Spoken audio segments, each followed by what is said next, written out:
तो नमस्कार दोस्तों, मैं सतीश आपका अपने YouTube चैनल स्टडी सतीश में आपका स्वागत करता हूँ। जैसे कि हम पढ़ रहे हैं भारतीय राज्य व्यवस्था, जिसमें आज हम पढ़ने चल रहे हैं अनुसूचियाँ कि भारतीय संविधान में कितनी अनुसूचियाँ हैं, मूल संविधान में कितनी अनुसूचियाँ थी और उसके बाद भारतीय संविधान संशोधन द्वारा कितनी जोड़ी गई। ठीक है, तो अब मैं सबसे पहले आपको बताऊंगा कि भारतीय मूल संविधान में कुल कितनी अनुसूचियाँ थी। सबसे पहले अगर हम मूल संविधान की बात करें, हमारे मूल संविधान में कुल 8 अनुसूचियां थी। कितनी? 8।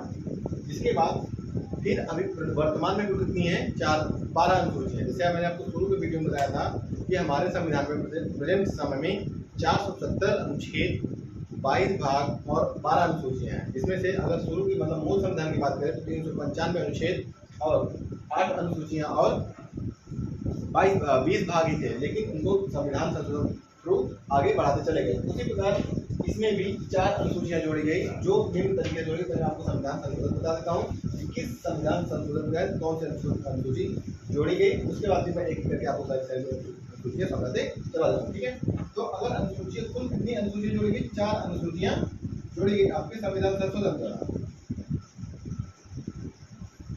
कौन कौन सी थी? पहली थी आपकी 9वीं अनुसूची। 8 तक शुरू में आपको मूल संविधान में थी, 1 से लेकर के 8 तक आपके पूरे मूल संविधान में थी। ठीक है, उसके बाद 9वीं अनुसूची को कब जोड़ा गया? प्रथम संविधान संशोधन के द्वारा। कब? First constitution amendment act, first संविधान संशोधन 1950। ठीक है, प्रथम अनुसूची कब जोड़ी गई? प्रथम संविधान संशोधन 1950 के द्वारा 1951 के द्वारा जोड़ी गई। ठीक है, जिसमें क्या कहा गया कि इसमें कुछ विशेष प्रावधान रखे गए भूमि सुधार से संबंधित, जिसमें ये कहा गया था कि यदि कोई विषय नवी अनुसूची में जोड़ दिया जाता है वहाँ फिर मतलब संविधान में संशोधित न्यायालय में उसको चुनौती नहीं दी जा सकती, लेकिन एक केस होता है जिसके बाद इसको भी चुनौती दी जा सकती है। ठीक है, अभी हम यहाँ संविधान संशोधन पढ़ रहे हैं तो वही पढ़ेंगे। अगर कभी मौका मिला तो आपको अनुच्छेद वगैरह संविधान संशोधन में सारे पढ़ा देंगे। ठीक है, फिर आपकी 10वीं अनुसूची आपकी कब जोड़ी गई? आपकी 52वें संविधान संशोधन 1985 में। कौन? 52 कॉन्स्टिट्यूशन अमेंडमेंट एक्ट 1985, जिसमें क्या गया? दल बदल विरोधी अधिनियम रखा गया। मतलब कि अगर कोई पार्टी दल बदलती है तो वो एक क्राइटेरिया रखा गया था कि मतलब कितने सांसद या एमएलए लेकर के आप एक दल से दूसरे दल में जा सकते हैं। अगर वो क्राइटेरिया फुलफिल नहीं कर रहे हैं तब उस संसद की सदस्यता रद्द कर दी जाती थी। इसमें आपको यही याद रखना है कि 10वीं अनुसूची में दल बदल विरोधी अधिनियम को रखा गया। ठीक है, तो इसमें क्या रखा गया कि मतलब विशेष विषयों को अगर इसमें भूमि संबंधित विषयों को जोड़ दिया जाता है नवी अनुसूची में तो उनको चुनौती नहीं दी जा सकती, लेकिन अब दी जा सकती। ठीक है, फिर आपका थर्ड कब जोड़ी गई? जो मतलब आपकी 11वीं अनुसूची थी, 11वीं अनुसूची वो आपकी 73वां संविधान संशोधन 70 कॉन्स्टिट्यूशन अमेंडमेंट एक्ट 1992 में जोड़ी गई, जिसमें पंचायतों को कुल 29 विषयों पर कानून बनाने का अधिकार दिया गया। लेकिन किस मतलब इनको 29 विषय दिए गए कि आप इन पे बना सकते हैं, लेकिन उसमें राज्य डिसाइड करें कि आप किन के पर बना सकते हैं पंचायत कानून, किन के पर नहीं बना सकते। ठीक है, फिर आपको 12वीं अनुसूची थी और 12वीं अनुसूची आपकी 74वें कॉन्स्टिट्यूशन 74 कॉन्स्टिट्यूशन अमेंडमेंट एक्ट 1992, ये भी 1992 में जोड़ी गई। इसमें क्या है? नगर पंचायतों को, जो नगर पालिकाएं थी, नगर परिषद कुल 18 विषय इसमें दिए गए। इसमें कुल 18 विषय दिए गए जिसके तहत इस पर वो अपने कानून बना सकते हैं। लेकिन फिर भी इसमें वही शर्त लागू करते हैं, कंडीशन लागू करते हैं कि जो राज्य जिस पे राज्य आपको अधिकार देगा उन्हीं पे आप नगर पालिका कानून बना सकते हैं, बाकी किसी को नहीं बना सकते। मतलब भले इनको 28 इनको दे दिए गए, सॉरी 18 इनको विषय दे दिए गए और 29 पंचायतों को दे दिए गए, लेकिन ये कब उन पे कानून बना सकती हैं? जब राज्य इनको डिसाइड करने मतलब राज्य कहेंगे कि आप इस विषय पर कानून बनाइए, तो बाकी सारा का सारा अधिकार किसको होता है? राज्य पे, राज्य का ही होता है सारे। ठीक है, तो ये मैंने आपको सारे के सारे 4 अनुसूचियाँ पढ़ा दिया। चार संविधान संशोधन बढ़ा दिए, जिसके तहत 9वीं 10वीं 13वीं और 12वीं जोड़ दी। ठीक है, अब मैं आपको एक एक करके 8 12 बारी अनुसूचियां बढ़ा देता हूँ, जिसमें क्या बातें कही गई हैं आप एक एक करके याद रखिएगा। तो आप जो भी पेपर में पूछता है अनुसूचियों से संबंधित क्वेश्चन वो आपके बन जाएंगे। ठीक है, वैसे मैंने आपको कल भाग पढ़ाया था, तो भाग में मैंने यही बात कही थी कि आप एक करके सारी चीज़ों को याद करके 2-3 बार करके फिर उससे बनने वाले क्वेश्चन आपको भी आपके मिस नहीं होंगे। वैसे वन डे लेवल एग्जाम में डायरेक्टली क्वेश्चन पूछता है अनुसूचियों से, मतलब कौन सी अनुसूची में क्या रखा गया। ठीक है, अब हम एक एक करके सारे अनुसूचियों को पढ़ते चल रहे हैं। ठीक है, पहली अनुसूची में क्या दिया गया आपका कि राज्य तथा केंद्र प्रदेश से संबंधित बातें गई। ठीक है, राज्य तथा केंद्र प्रदेश का वितरण। प्रथम अनुसूची फर्स्ट अनुसूची में क्या कहा गया? प्रथम अनुसूची में कहा गया है कि संघ तथा राज्यों तथा केंद्र शासित प्रदेशों का वितरण, मतलब कि राज्यों तथा केंद्र शासित प्रदेश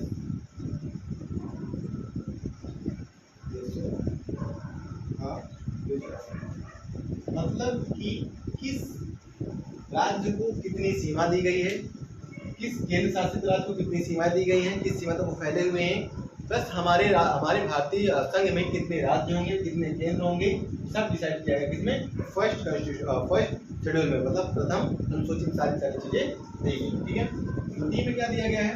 सेकेंड अनुसूची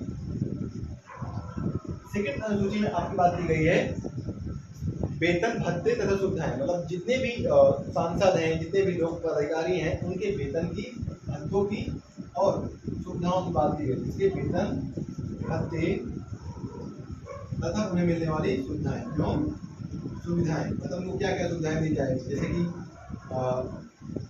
सांसद वगैरह को टेलीफोन वगैरह करने की फ्री सुविधाएं मिलती हैं, फिर हवाई जहाज से यात्रा करने की सुविधाएं मिलती हैं, रेल से जहाज करने की फ्री सुविधाएं मिलती हैं। हाँ, उसी प्रकार से बात की गई सेकंड शेड्यूल में कि वेतन क्या, उनका वेतन, जैसे राष्ट्रपति का वेतन क्या होगा, राज्यपाल का वेतन क्या होगा, लोकसभा का वेतन क्या होगा, न्यायालय के मुख्य न्यायाधीश का वेतन क्या होगा, अन्य न्यायाधीशों का वेतन क्या होगा। हाँ, उसी प्रकार हाईकोर्ट के जजों का वेतन क्या होगा। हाँ, और भत्ते, मतलब क्या भत्ते क्या अलाउंसेस उनको दिए जाएंगे, फिर भी क्या क्या सुविधाएं हैं, सारी अनुसूची 2 में। ठीक है, फिर आपका अनुसूची 3 में क्या है? थर्ड अनुसूची में आपका है शपथ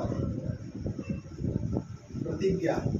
ये जैसे कोई सांसद या कोई भी लोक अधिकारी जब अपना पद धारण करता है तो शपथ लेता है कि मैं भारत के प्रति निष्ठा और प्रतिष्ठा और ईमानदारी की शपथ देता हूँ, भ्रष्टाचार नहीं करूँ। लेकिन ऐसा कहाँ होता है? ठीक है, तो इसमें शपथ और प्रतिज्ञा, लेकिन राष्ट्रपति की शपथ इसमें नहीं है। किसी राष्ट्रपति की शपथ आप जानते हैं, उसके लिए अलग से राष्ट्रपति की शपथ नहीं है, मतलब उसके लिए एक अलग से आर्टिकल व्यवस्था की गई है इसमें।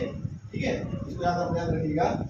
तृतीय थर्ड अनुसूची में किसकी शपथ नहीं है? तो राष्ट्रपति की शपथ नहीं है। आप क्वेश्चन बना सकता है कि मतलब 4-5 ऑप्शन दे देगा, उसको पूछ लेगा आपसे किस इनमें से किसकी शपथ अनुसूची 3 में नहीं है, तो आपको राष्ट्रपति का ऑप्शन दे करके उसी को मार देना। ठीक है, फिर अनुसूची 4 में है कि राज्यसभा में राज्यों की सीटें गवर्नमेंट कोर्ट में क्या है? राज्यसभा में राज्यों की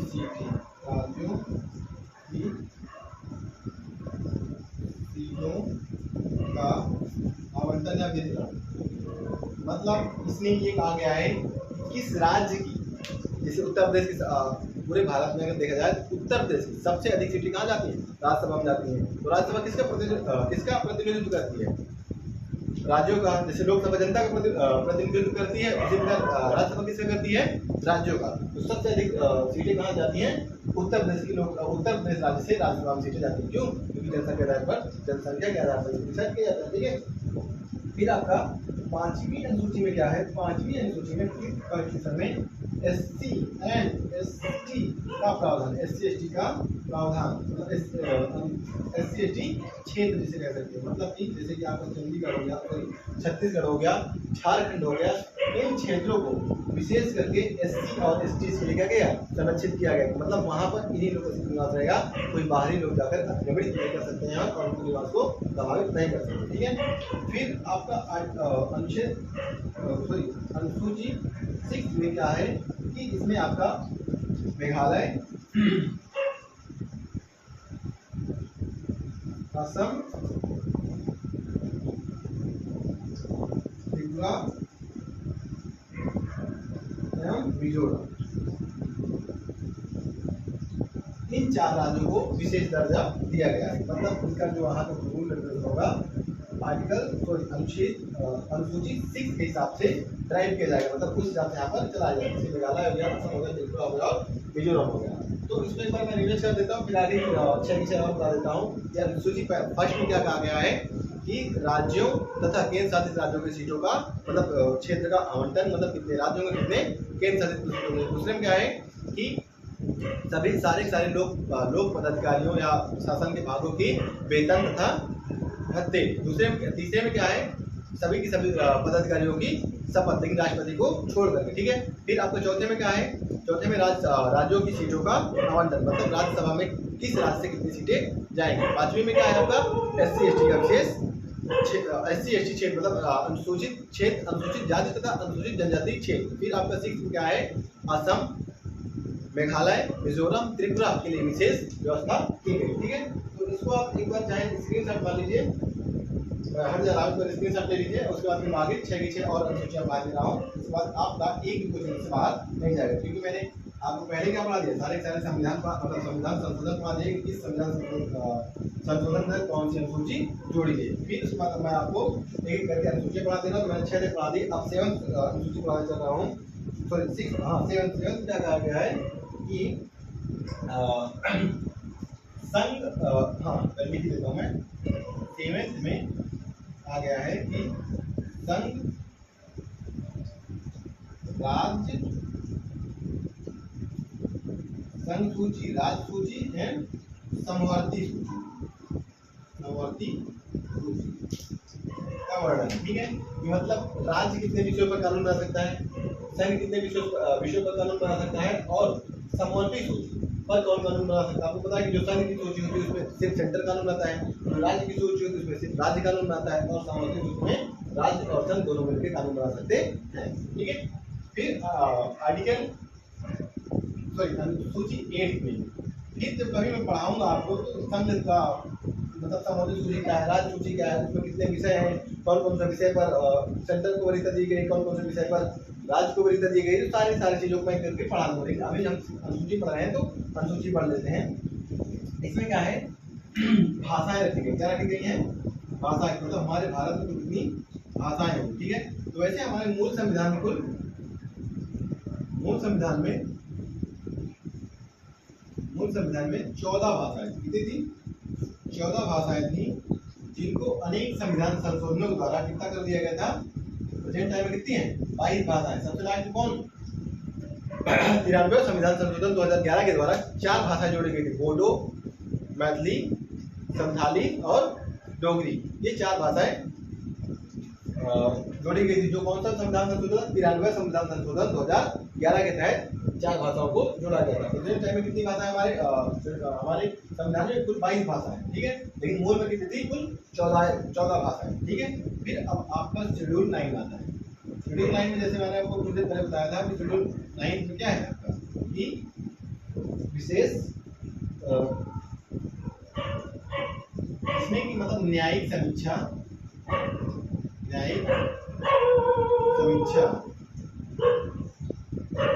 से कुछ कानूनों को संरक्षण, मतलब कि जैसे कि आप ये भी पता कर सकते हैं, ये तो अब हट गया है, ये कह सकते हैं मतलब इसमें भूमि सुधार से संबंधित कानून रखे गए हैं। ठीक है, भूमि सुधार संबंधित, भूमि सुधार से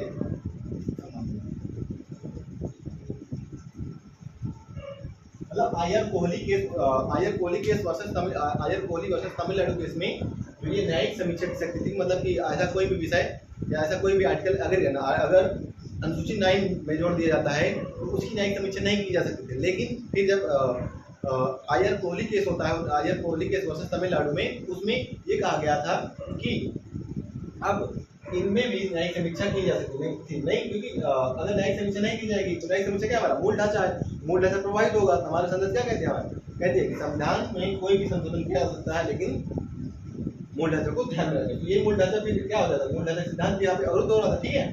तो इसमें भूमि सुधार से संबंधित मतलब जैसे अगर आर्टिकल 39B और आर्टिकल 39C को लागू करवाना है तो अगर आर्टिकल 39B अगर आर्टिकल 1939B 39C के तहत यदि कोई कानून जो उनसे जो संबंधित विषय हैं उनको अगर लागू करवाना है तो वो मूल अधिकारों से वरिष्ठों को दी जाए, कोई राजनीति में की गई, क्योंकि वो भूमि सुधार और लोक कल्याण से संबंधित है, ठीक है। फिर आपका शेड्यूल 10 अनुसूची 10 में मैंने बताया जैसे कि दल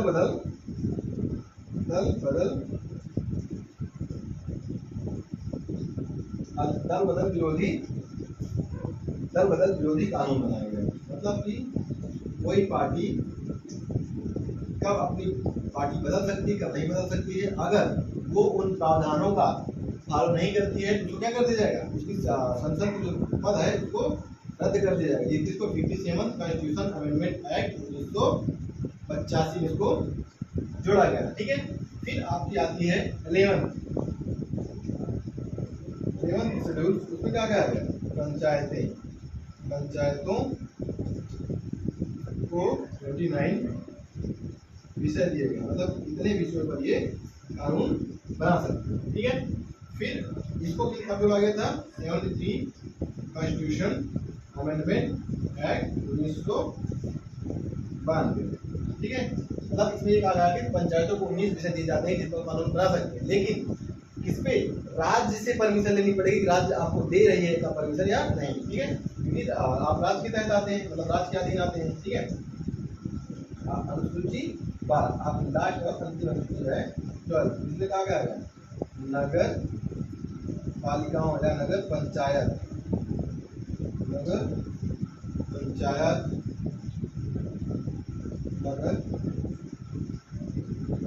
को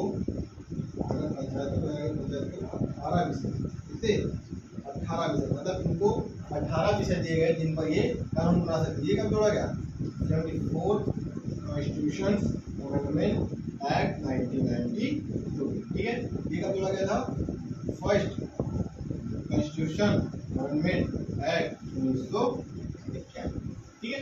इस प्रकार अब इसमें भी देख लीजिए 7 कॉन्स्टिट्यूशन क्या रखा गया, राज्य सूची, संघ सूची, समवर्ती सूची। मतलब कि समवर्ती सूची पर कौन विषय कौन कानून बनाएगा, कौन नहीं बनाएगा, राज्य बनाएगा केंद्र, संघ सूची पर कौन कानून बनाएगा और राज्य सूची पर कानून कौन बनाएगा। फिर आपका 8 शेड्यूल में क्या रखा गया, भाषाएं, मतलब कि हमारे जैसे कितनी भाषाएं संवैधानिक रूप से बोली जा सकती हैं और कितनी भाषाओं पर संवैधानिक तरीके से आप कानूनी कार्रवाई कर सकते, मतलब कानूनी जितने काम किए जाते हैं कर सकते हैं। फिर आपका अनुसूची 9 क्या कहती है कि भूमि सुधार से संबंधित कानूनों को इसमें रखा गया है, ठीक है। फिर अनुसूची 10 आपकी क्या कहती है कि उसमें आपको मतलब दल बदल विरोधी कानून रखा गया है। मतलब कोई भी पार्टी, जैसे मान लीजिए 2 पार्टियां हैं, अगर इसको इससे संघर्ष करना है तो उसको कितने अपने सांसद, अपने पार्टी कितने संसद लेके आना है वो डिसाइड करती है। उसके लिए पूरा एक प्रावधान किया गया है, वो कभी अगर अलग से पढ़ा होगा तो आपको बता दूंगा, ठीक है। फिर आपका अनुसूची 11 कहती है, अनुसूची 11 में आपकी पंचायतें हैं, जैसे पंचायतों को 29 विषय दिए गए हैं जिसको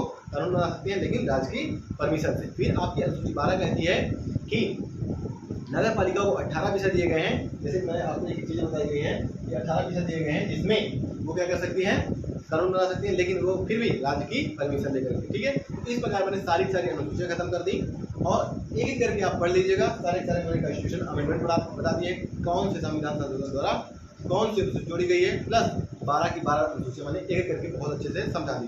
इससे डायरेक्टली क्वेश्चन फंसता है, एक बार आप जरूर देखेंगे इसको, और मेरा दावा है कि कोई क्वेश्चन आपका अनुसूची से बाहर नहीं जाएगा, ठीक है। तो थैंक यू, मेरा वीडियो पसंद आए लाइक करें, शेयर करें, सब्सक्राइब करें, जिससे मैं और आगे मोटिवेट होकर पढ़ाता हूँ, ठीक है। धन्यवाद।